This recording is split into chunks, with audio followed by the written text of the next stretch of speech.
시청자 여러분 안녕하십니까. 연말입니다.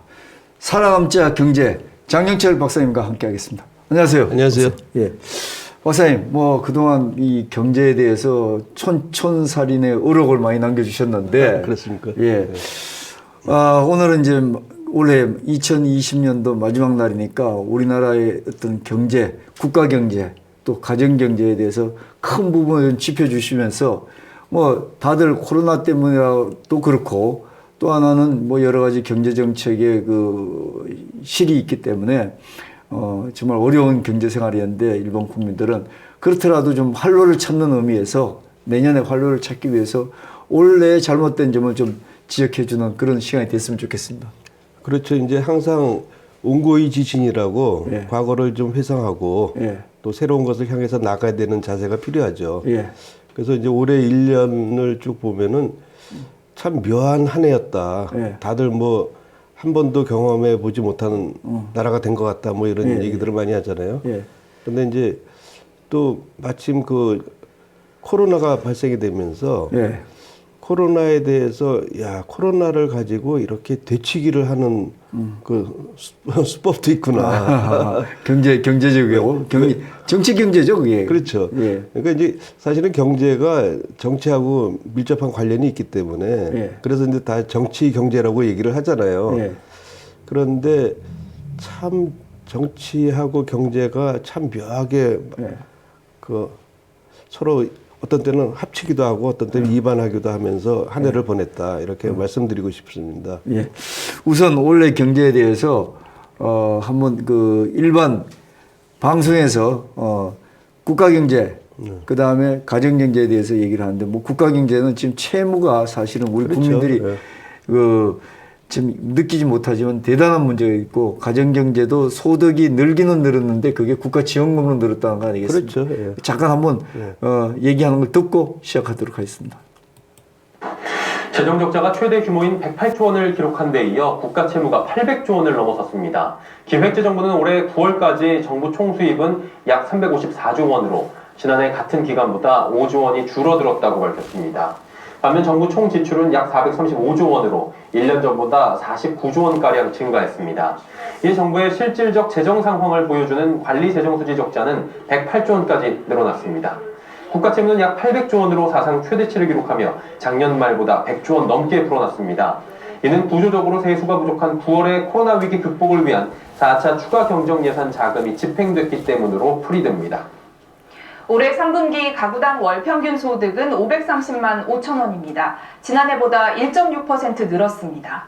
어디서 늘었나 봤더니 일해서 버는 근로소득이나 장사해서 버는 사업소득은 다 줄었는데 정부 지원금이 포함된 이전 소득만 17% 넘게 증가했습니다.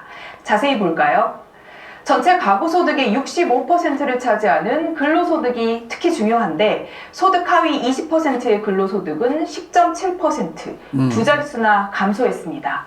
저소득층의 취업 비중이 높은 임시 일용직 중심으로 일자리가 줄면서 이들이 큰 타격을 받다는 게 정부 분석입니다. 그렇지. 3분기에 집행된 2차 긴급재난지원금이 이런 소득 격차를 메워줬을까요? 결과적으로 그러지 못했습니다. 왜 그럴까요? 소득 하위 20%는 평균 연령이 62세 정도인데요. 이들은 2차 재난지원금 내역 가운데 규모가 컸던 소상공인이나 초중등생 자녀 양육지원금 수령 대상이 아니어서 통계에 이렇게 반영된 걸로 보입니다. 자, 이게 KBS에서 이렇게 우리나라의 그 가계 경제, 특히 이런 부분이 비관적이었다는 걸 이제 정리를 했는데, 참, 이거 뭐 KBS에서 얘기한 겁니다. 다른 데서 얘기한 거다, 이거. 뭐 국영방송이니까. 예, 예. 자, 그런데 지금, 어쨌든, 우리 앞에서 장 박사님 말씀하신 것처럼, 우리나라 경제, 뭐 국가 경제나 가계 경제를 할 것 없이, 생활 경제를 할 것 없이, 지금 올해는 코로나가 가장 큰 변수였다. 그렇죠. 이런 얘기 아니겠습니까? 코로나의 어떤 대처 방법이 사실은 현명하지 못했기 때문에 더더욱 어려웠다. 이런 얘기일 수 있을 것 같은데요. 그 부분에 대해서 좀 설명을 좀 해주십시오. 예, 올해 전반적으로 이제 큰 이슈가 뭐냐 할 때 저 나름대로는 뭐 다들 비슷할 거라고 생각합니다만은 예. 역시 코로나하고 예. 그다음 부동산하고 예. 그다음에 꼭 경제적인 건 아니지만은 예. 또 검찰 개혁을 둘러싼 공방 뭐 이런 것들이 정치적인 측면에서 가장 큰 사건 아닌가 이런 생각이 예, 드는데 그렇죠. 이런 것들이 이제 묘하게 어우러지면서 예. 정권의 지지율을 크게 떨어뜨리고 그다음에 레임덕을 가속화시키고 있구나 하는 것을 모두 다 느끼셨을 것 같습니다. 네, 예, 예. 그중에서 이제 특히 이제 코로나 부분에 대해서 말씀드리면은 예. 그 현 정부가 들어서면서 이제 반시장 정책으로 예. 소득 주도 성장 정책을 해서 이제 최저임금을 급격하게 올렸잖아요. 예. 사실은 이래서 그 대가를 더 많이 받는 것이 좋긴 하지만은 네. 지불 형편이 고려되지 않은 상태에서는 일방적인 게 되는 거거든요. 그래서 예. 그래서 현 정부가 이제 꼭 편가르기 정책을 한다 이렇게 얘기를 들을 수밖에 없는데 네. 결국 문재인 대통령도 인정을 했습니다마는 최저임금이 올라서 혜택을 보는 사람은 분명히 있죠. 일자리를 유지된 사람. 예. 근데 일자리가 없어진 사람은 그림의 떡이 된 거잖아요. 그 사람들이 저소득층이잖아요. 근데 그 사람들이 저소득층이 되고 현 정권에서 현재까지 저소득층에 신규로 편입된 인원이 55만 명이라는 거거든요. 아유, 예. 지난 정부의 2배 수준이 됐는데 아유, 예. 지난 정부는 토탈 기간 내 2배 그거보다 이제 더 많은 그러니까 율로 따지면 굉장히 많은 네. 거죠. 그러면 네. 이제 국가 입장에서는 그 일자리 정부라고 하면서 계속 일자리 예산을 썼지만은 네. 결과적으로는 그게 푼돈으로 다 날아가는 꼴이 됐고 생산성이 전혀 보탬이 안 된 상태에서 일자리 상황은 더 악화됐고 예.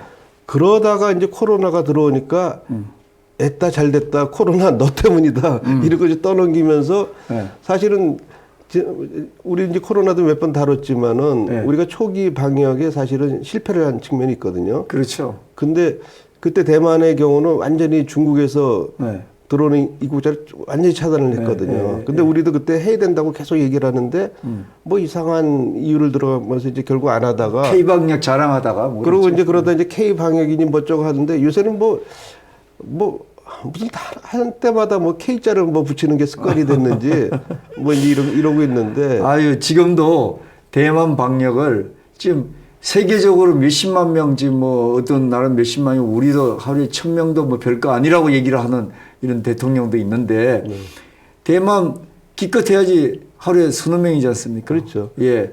대만 배워야 됩니다.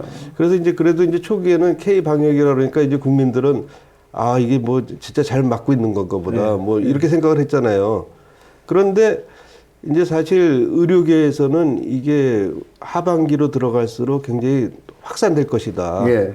특히 코로나의 경우는 무증상 감염이 굉장히 키워드가 되잖아요. 네, 그러니까 방어하기도 어렵고 그랬는데 하반기에 이제 확산이 된다는 것을 알면서도 네.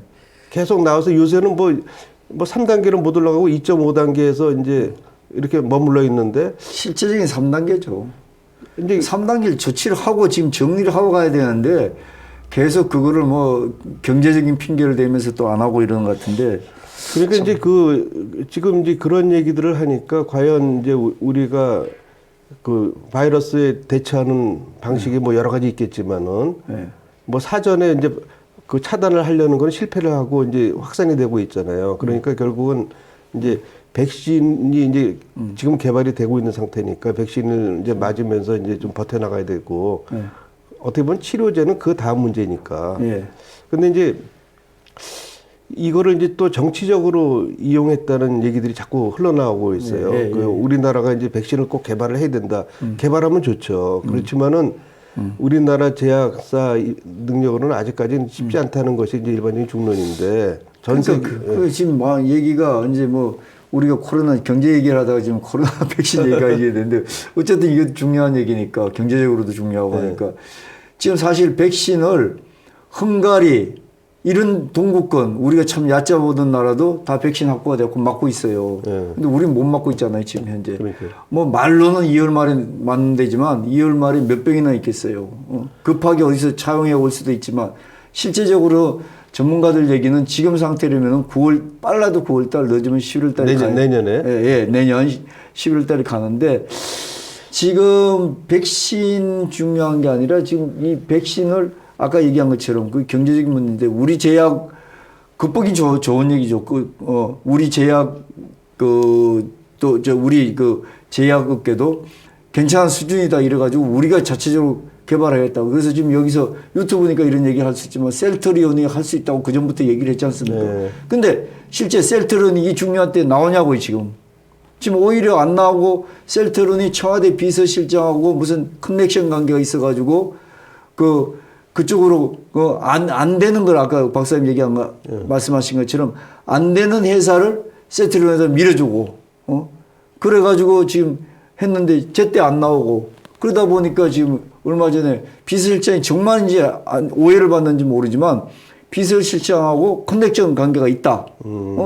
이런 얘기가 지금 나오고 있지 않습니까? 이 나오고 있고 이거는 뭐 제가 얘기하는 게 아니라 유튜브 보면 공공연히 돌아다니는 얘기고 거기에 대해서 비서실장이 자기가 그런 얘기를 듣다 보니까 어젠가 언제 나와서는 자기가 얘기할 부분이 아닌데 백신 언제 맞겠다. 질병본부장이나 총리나 아니면 보건복지부 장관이 나와서 얘기할 부분인데 비서실장이 난데없이 나왔고 우리가 6월 달부터는 백신을 맞을 수 있다 이렇게 얘기를 하니까 이거 국민들 더 헷갈리게 하고 종잡을 수 없게 하는 그런 얘기입니다, 지금.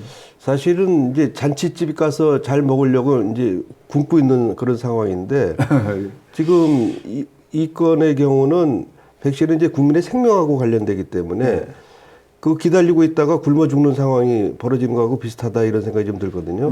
그래서 왜냐면 이제 백신을 얘기를 왜 하냐면은 어차피 이 코로나 바이러스 때문에 경제 순환이 지금 차단되고 있지 않습니까? 그렇죠. 사회적 거리두기, 그다음에 서로 이제 자꾸 이제 단계가 확산이 되면서 서로 이제 비대면이 일상화되는데 사실 비대면이 아직 숙달은 안 돼 있는 상태란 말이에요. 마침 우리가 기술이 이제 발전되고 그러니까 점점 그쪽으로 가는 건 맞지만은 그러면 당장의 그 순환 과정에서 막혀 있을 때는 분명히 경제에 안 좋은 영향을 끼칠 수밖에 없는 거고. 그래서 우리 통계도 보면은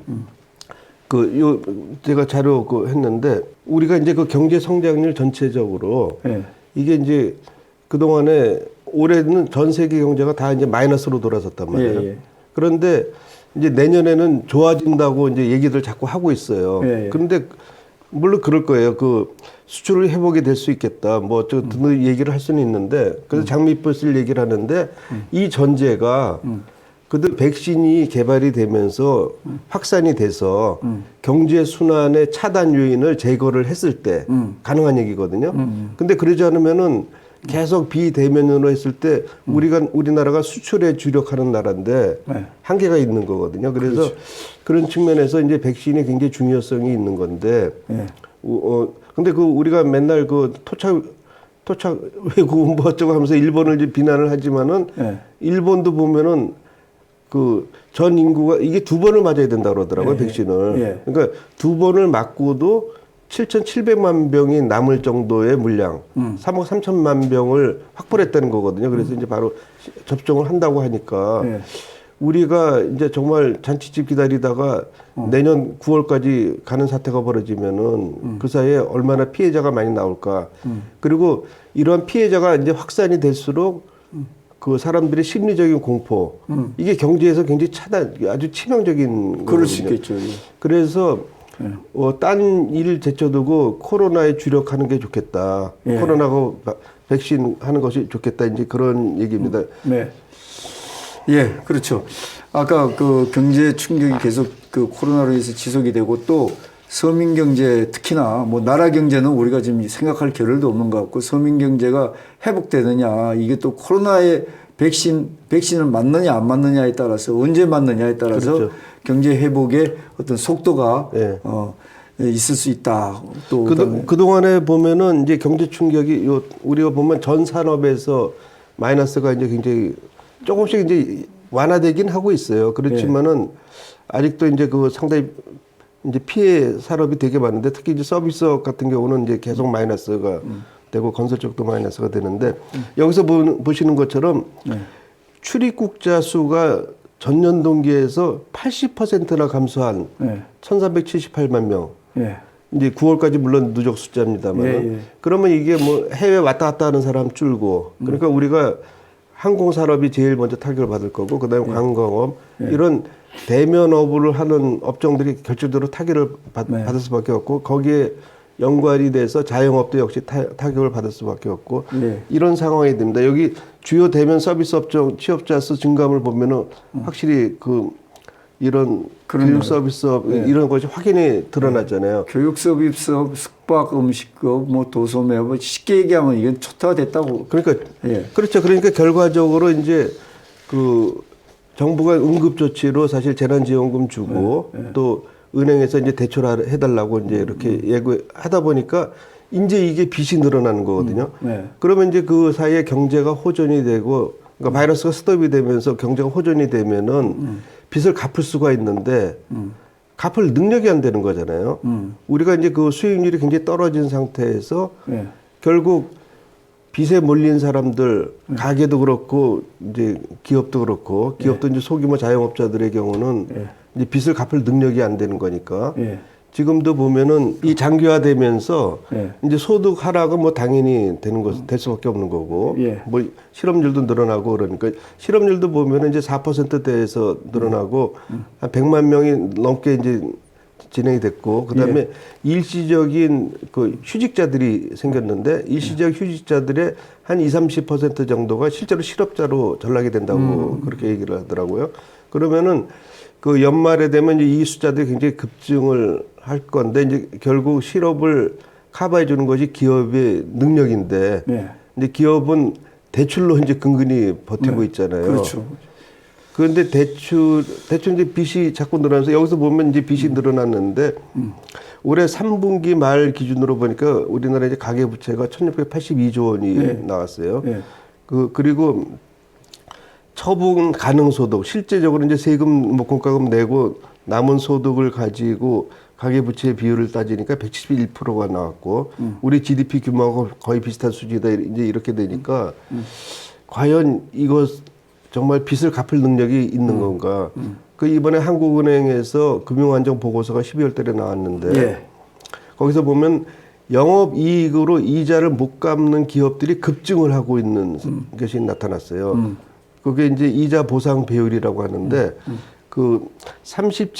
작년에 37.3%가 올해는 42.4%. 그 중소기업은 더 이제 늘어났고 그러면서 자영업자 대출 규모도 이제 굉장히 777조나 되고 이제 이렇게 되다 보니까 결과적으로 은행에서 원리금 상환을 유예 조치를 안 해주면은 파산. 다 망하는 그 순간이 파산하겠네요. 됐거든요. 그게 42%니까 50% 가까운 반 이상이 지금 그렇죠. 조만간 문을 닫아야 될 형편이라는 얘기죠. 그러니까 이제 어차피 이제 뭐 연장을 안 해줄 수는 없는데 예.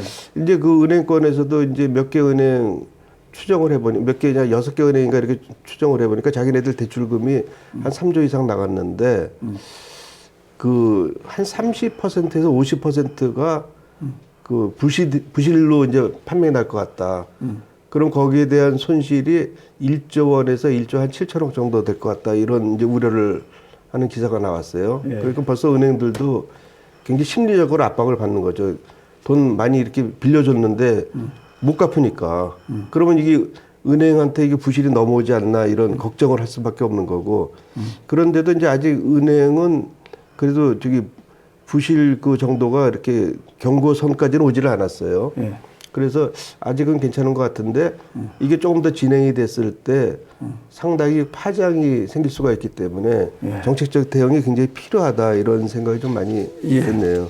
예, 뭐 우선 코로나로 인해 가지고 네. 그 국가 경제, 그다음에 기업 경제에 대해서 대충 얘기해 준다. 어떤 비관적인데 내년에 그런 부분을 줄여야 되는데 그런 부분이라는 게 바로 코로나 네. 백신, 예. 백신 치료제 예. 이걸 빨리 우리가 그걸 맞지 않으면은 그건 뭐 파산은 불보듯이 뻔하다. 회복이 거의 그렇죠. 그러니까 경제 성장 전망을 뭐 3% 이상으로 자꾸 얘기를 하는데 그거는 정말 그랬으면 좋겠다는 희망 수준인 거지. 지금 또 현실로 나타날 실제는 뭐 마이너스 5%까지 얘기하는 사람도 있더라고요 보니까. 그래서 이제 특히 우리가 수출 물량이 떨어지고 그랬을 때 참 어려운 그런 상황이 아닌가 이제 이런 생각이 들고요. 예. 전반적인 시간이 지났는데 원래 또 뭐 얘기를 하자면은 사실은 일반 서민 경제는 이 집 얘기, 부동산 문제 얘기를 안 할 수가 없잖아요. 맞아요. 그래서 요거 자료 하나 보고 간단하게 부동산 정책에 대해서 그 서민들이 받은 피해 내년은 어떻게 될 건지 한번 말씀을 좀 해주시도록 하겠습니다. 예. 벼락부자가 아니라 벼락거지라는 말 들어보셨습니까? 집값 떨어진다는 정부 말만 믿고 무주택자로 기다렸는데 집값에 전셋값까지 뛰어서 이도저도 할 수 없게 된 사람들을 일컫는 신조어입니다. 그런데 오늘은 집값이 오른 집주인들 중에도 벼락을 맞은 듯 눈앞이 깜깜해졌다는 분들이 많았습니다. 정부가 오늘부터 종합부동산세 고지서를 발송했죠. 작년에 2배나 뛰었다. 월급을 다 토해내야 한다는 하소연들이 나옵니다. 집값 상승에 공시가 조정이 겹치면서 종부세 대상자가 확 늘었습니다. 서울 반포동 소재 아파트에서 부모님과 함께 거주하는 40대 남성은 종합부동산세 고지서를 확인하고 충격을 받았습니다. 종부세가 크게 오르면서 재산세와 종부세를 합한 보유세가 지난해 1,000만 원가량에서 올해 2배로 뛰었기 때문입니다. 이제 아버지가 은퇴를 하시고 연금으로 생활을 하고 있을 때 30년, 40년 산 내내 집에서 이제 쫓겨나는 걸 나가라, 시골로 가라 이거죠. 서울 서초구 소재 84제곱미터 아파트 보유자의 경우 종부세는 지난해 191만 원에서 올해 349만 원으로 늘어났습니다. 서울 마포구에 있는 이 아파트는 전용 면적 84제곱미터가 공시가격 9억 4,500만 원으로 올해 첫 종부세 대상에 포함됐고 다른 강북 일부 지역에서도 종부세 대상자가 추가됐습니다. 종부세는 매년 6월 1일 기준으로 공시가격 6억 원, 1주택자의 경우 9억 원 초과분에 부과됩니다. 올해는 부동산 가격이 급등하면서 실거주 집 한 채인 1주택자들의 세금까지 크게 늘어난 겁니다. 서울 동작구의 경우 최근 5년간 9억 원 이상 주택수가 120... 자, 이 종부세 얘기인데 네. 이거 소위 정부에서 정책적으로 추진하다가 있는 사람 얘기입니다. 있는 사람 얘기라고 그래가지고 저 일부러 이렇게 얘기를 해봤습니다. 이 사람들도 다 있는 사람들이 시골로 가라.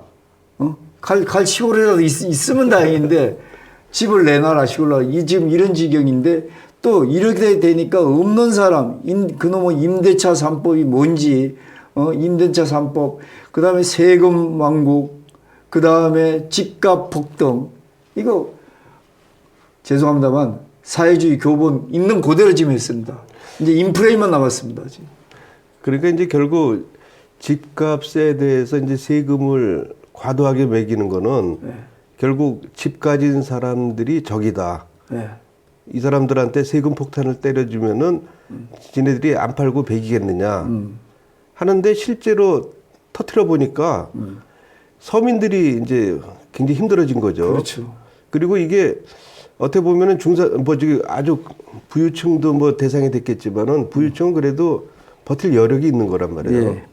근데 캐시플로우가 들어오고 그러면은 버틸 수가 있어요. 예. 그런데 집 한 채 달랑 가진 사람, 예. 그 다음에 집 그나마 없는 사람들이 이제 직격탄을 맞게 되는 거거든요. 예. 집 없는 사람은 왜 직격탄을 맞을까? 근데 보세요. 지금 전월세값 올라가잖아요. 예. 뭐든지 세금이라는 건 항상 전가가 될 수 있으면 전가가 되는 거예요. 그 시장의 그 힘에 따라서 결정이 되는 건데. 그렇지.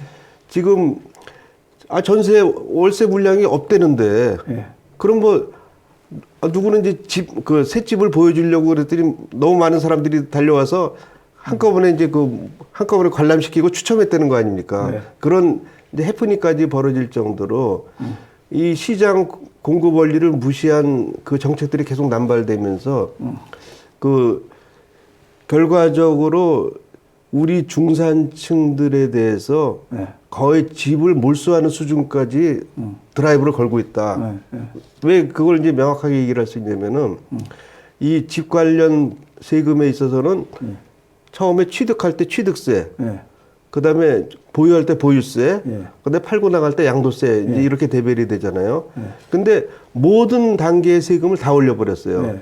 그러니까 지금 집을 팔고 싶어도 양도세에 가로막혀서 집을 팔기 싫은 거란 말이에요. 버틸 네. 수 있으면 못 팔 버티는 수가 거죠. 없죠. 아니 자기가 살던 고장을 떠나서 저기 지방으로 가라, 싼 데로 가라, 가고 싶어도 그 양도세에서 상당 1주택자라도 상당 부분 좀 날라가거든 세금으로. 예. 세금 때문에 팔 수가 없습니다. 그러니까 지금. 이제 집 여러 채 가진 자를 적으로 규정하면서 세금 정책을 펴다 보니까 막상 그 터졌을 때 이제 중산층의 그 1주택자하고 그다음에 서민들이 집 없는 서민들이 직격탄을 맞겠다. 그래서 아까 그 벼락거지가 그런 거잖아요. 벼락 맞은 거잖아요. 현 정부가 얼마나 얘기를 했습니까? 집값은 반드시 잡겠습니다. 그래놓고 지난번에 뭐 저기 방송할 때 보니까 뭐 진모 의원은 그래도 뭐 잡히겠습니까? 뭐 이게 속내를 얘기를 한 거잖아요. 진모 씨. 네. 근데 결과적으로 집값이 안 잡힌다는 걸 알면서도 지금 계속 푸시를 하는 거는 결국은 다른 저희가 있다고 밖에는 얘기를 할 수 없는 건데 그 저희가 결국은 중산층들이 많아지는 것이 오히려 정권 유지에 부담된다 이렇게 생각하는 게 아닌가 하는 추측을 할 수가 있는 거고 추측이 아니라 그 교본대로 지금 사람들이 뭐 지금 이제 박사님은 이제 전문적인 관점에서 조심스럽게 추측이지만 일반 서민들은 3년, 4년이 지나다 보니까 그 사회주의 교본대로 다 됐다. 돼 가고 있다. 이렇게 얘기를 하고 있습니다. 그러니까 결국 이제 집 살 때 한 푼도 보태주지 않은 국가가 뭐 세금으로 지금 1,000만 원, 2,000만 원이라는 거 아니에요? 1주택자들도. 집값은 니네들이 올려놓고 왜 세금은 많이 받아가느냐. 우리 이제 아까 평균 월 소득이 한 500만 원이라고 나왔지 않습니까? 그럼 이제 예를 들어서 이제 한 30%가 뭐 공과금으로 세금 나간다 치면은 그러면 얼마입니까? 이제 예를 들어 한 가처분 소득이 한 400만 원, 뭐 400만 원 뭐 그런 정도로 보고 400만 원에서 그러면 1년을 곱하면 4,800만 원이 되잖아요. 그럼 거기서 1,000만 원, 2,000만 원을 세금을 내라. 이건 무리한 얘기죠. 중산층이 도저히 살 수 없는 수준의 세금을 매기는 겁니다. 그러면서 외국하고 비교를 하면서 우리가 뭐 보유세가 낮다느니 그 다른 그 대목만 싹 강조를 하는 거거든요. 전 과정의 세금은 얘기를 안 하고 그래서 우리 그 세금이 상당히 높은데 이거를 앞으로도 계속 올리겠다. 뭐 공시지가는 뭐 시가에 뭐 100%까지 하겠다. 뭐 이런 식으로 나와버리니까 세금은 걷어가지고 어쨌든 돈을 들고 있어야지 써야 되니까 쓰면서 돈을 가지고 그 국민들의 어떤 뭐 정책을 잘하겠다는 그 뜻도 있을 수도 있지만 돈을 쥐고 국민들한테 나눠주면서 자기네를 표 관리를 해야 되니까 그렇게 하는 거 아니겠어요? 그렇죠. 그러니까 이제 세금을 걷는 목적이 사실은 정부가 재정 지출을 하기 위해서 세금을 걷는 거잖아요. 그러면 그때 이렇게 정말 국민들이 어렵게 낸 세금을 가지고 재정 지출을 그럼 과연 알뜰하게 잘 하느냐. 잘 하는 게 아니거든요. 어떻게 보면 세금이라는 건 민간의 소득을 정부가 가져다가 쓰는 거란 말이에요. 그러니까 민간이 더 잘 쓸 수가 있는 상황인데 이렇게 됐다. 그래서 조금 안타깝다 이런 생각이 듭니다. 아유, 저도 이게 좀 적나라하게 얘기를 하고 싶은데 박사님이 원체 점잖게 말씀하시고 또 이게 또 적나라하게 얘기하면 요즘 뭐 이제 경찰한테 수사권도 다 준다는데 언제 또 유튜브 폭파당할지 모르니까 지금 할 수가 없네요. 하여튼 현실은 이겁니다. 예, 박사님 원래 너무 수고하셨고 좀 오늘 그 연말이라 좀 시간이 좀 오래됐습니다만 그래도 조목조목 많은 그 정리를 해주셔서 감사합니다. 내년에 그래도 뭐 우리가 먹고 사는 데는 조금 더 나아지기를 기대해 보겠습니다. 항상 기대를 하는데 또 결산이 잘 나와야 되는데 그죠? 내년에 또 내년 초에 그럼 기대할 부분이 뭔지를 한번 좀 얘기를 해주셨으면 고맙겠습니다. 네네, 알겠습니다. 자, 끝내도록 하겠습니다. 사람자 경제 끝내겠습니다. 감사합니다. 감사합니다. 새해 복 많이 받으십시오. 새해 복 많이 받으세요. 시대에 영향을 받지 않고 사람에 좌우되지 않는 보수 유튜브 홍용락 TV 구독과 알림 꼭 눌러주십시오.